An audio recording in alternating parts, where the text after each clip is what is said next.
Hello मित्रों, आज इस वीडियो के माध्यम से हम संस्कृत और हिंदी में प्रयुक्त होने वाले स्वर के विषय में चर्चा करने वाले हैं। विषय विशेषज्ञ के रूप में कार्य करते हुए बार बार विद्यार्थियों के द्वारा यह प्रश्न पूछा जा रहा है, संस्कृत में स्वर कितने होते हैं, कितनी मात्राएं स्वर की होती है, किस स्वर की कौन सी मात्रा होती है। इन प्रश्नों को ध्यान में रखकर ही हमारा यह वीडियो प्रस्तुत है। हम स्वर के विषय में चर्चा करें मित्रों, उसके पूर्व आप लिंक को सब्सक्राइब कर घंटी बजा दीजिए, जिससे हमारे अगले वीडियो आपको सुगमता से प्राप्त होते रहें। मित्रों, हम जानते हैं भाषा की सबसे छोटी इकाई ध्वनि होती है और ध्वनि की अभिव्यक्ति का माध्यम है वर्ण। वर्ण दो प्रकार के होते हैं, स्वर और व्यंजन। आज हम इन्हीं स्वर के विषय में चर्चा करेंगे। स्वर तीन प्रकार के होते हैं, ह्रस्व, दीर्घ और प्लुत। ह्रस्व स्वर की एक मात्रा होती है, दीर्घ की दो मात्रा होती है और प्लुत तीन।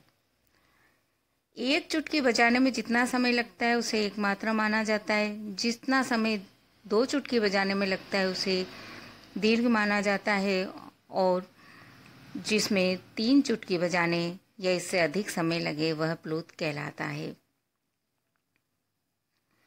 तो मित्रों, अब देखते हैं संस्कृत में जो स्वर हैं वह कुल 22 माने गए हैं और किस आधार पर माने गए हैं, इस सब की हम विस्तार से चर्चा करते हैं।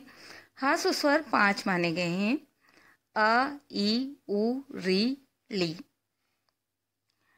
ये जो स्वर हैं इसमें से अ, ई, उ, री, इन 4 स्वरों के 18 भेद माने गए हैं और जो ली है बाद वाला उसके 12 भेद माने गए हैं, क्योंकि इसका दीर्घ नहीं होता।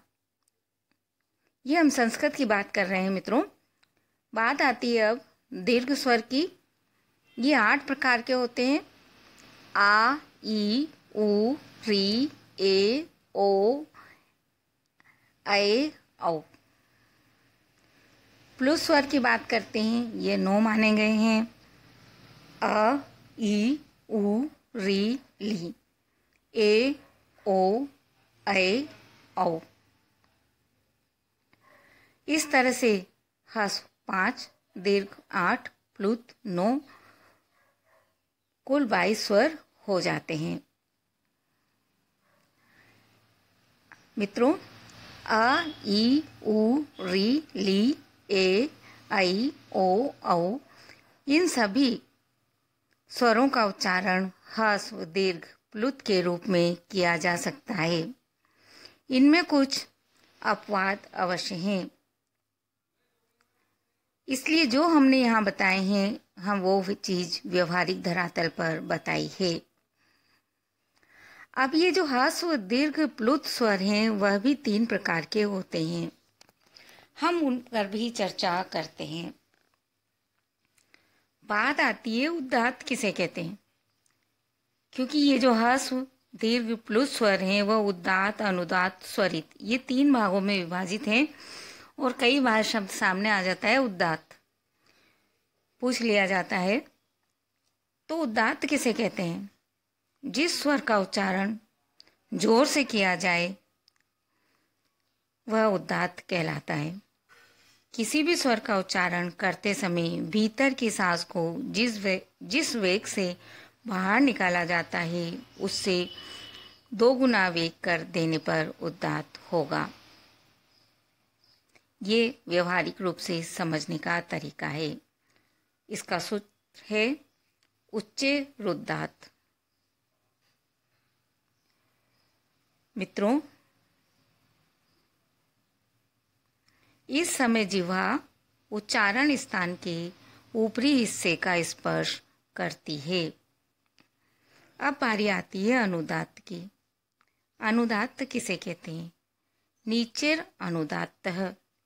उच्चारण निम्नता से किया जाए तो वह अनुदात्त कहलाता है। किसी भी स्वर का उच्चारण करते समय भीतर की सांस को जिस वेग से बाहर निकाला जाता है उससे आधा वेग कर दीजिए तो वह अनुदात हो जाएगा। इस समय जिह्वा उस स्वर के उच्चारण स्थल के निचले हिस्से का स्पर्श करती है। तो ये था हमारा उद्दात। यदि बढ़ा दिया जाए सांस के वेग को तो उद्दात होगा, यदि उसे आधा कर दिया जाए तो अनुदात होगा। अब हम चर्चा करते हैं तीसरे प्रकार के स्वर की, स्वरित।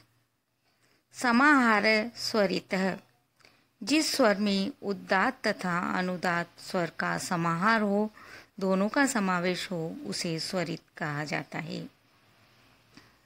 इस प्रकार मित्रों सभी स्वर 9 प्रकार के होंगे। अनुदात स्वर को रेखांकित किया जाता है। अ के नीचे जैसे हम रेखा लगाते हैं, जैसा आप चार्ट में देख रहे हैं, यह स्वर अनुदात कहलाएगा। स्वरित को कैसे दर्शाएंगे, इसके लिए ऊपर रेखा लगाकर काम लिया जाता है। जैसे ऊपर हम एक का जो चिन्ह बनाते हैं वो लगा देंगे। अनुदात में हमने आड़ी रेखा लगाई थी और नीचे लगाई थी। स्वरित में हमने ऊपर रेखा लगाई है और खड़ी रेखा लगाई है। अनुनासिक एवं अननुनासिक के आधार पर इसके 2 और भेद भी किए जाते हैं। अतः सभी स्वरों के 18 भेद हो जाते हैं। अब बात आती है अनुनासिक किसे कहते हैं। मुख नासिका वचो अनुनासिक है। उच्चारण मुख और नासिका दोनों से जिन स्वरों का किया जाता है वह अनुनासिक कहलाते हैं। इसमें पंचम वर्ण, प्रत्येक वर्ग का 5वां वर्ण ञ, म, न, न आते हैं। अन्य व्यंजनों तथा स्वरों पर चंद्र बिंदु लगाने से वे अनुनासिक हो जाते हैं। मित्रों, अनुस्वार का उच्चारण केवल नासिका से होता है।